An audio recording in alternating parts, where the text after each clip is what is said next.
হুব্বুদ দুনিয়া রাসূল খাতিয়া। হাদিস শরীফের অর্থ দুনিয়ার মহব্বত সমস্ত গুনাহের মূল। 13 নম্বর হাদিস শরীফ ইন্নামাল আমালু বিল খাওয়াতিম। হাদিস শরীফের অর্থ শেষ আমল নির্ভরযোগ্য।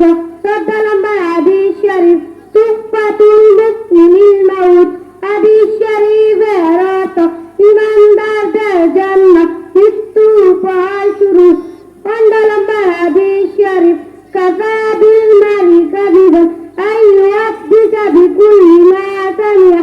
হাদিস শরীফের অর্থ যাহা শুনে তাই বলিতে থাকা।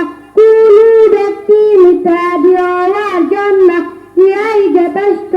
16 নম্বর হাদিস শরীফ লা ইয়াদখুলুল জান্নাতা জাসাদু গুযিয়া বিল হারাম। হাদিস শরীফের অর্থ হারাম ভক্ষণকারী শরীর দেখতে প্রবেশ করিবে না। 17 নম্বর হাদিস শরীফ বাল্লিগু আন্নি ওয়ালাউ আয়া। হাদিস শরীফের অর্থ আমার পক্ষ হইতে একটি বাণী হলেও পৌঁছাইয়া দাও।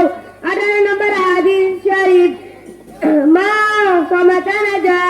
হাদিস শরীফের অর্থ যে চুপ থাকে সে নাজাত পায়।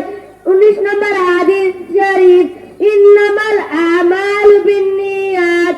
হাদিস শরীফের অর্থ সমস্ত কাজই নিয়তের উপর নির্ভর করে। 20 নম্বর হাদিস শরীফ লা ইয়াদখুলুল জান্নাতা কাত্তাতুন।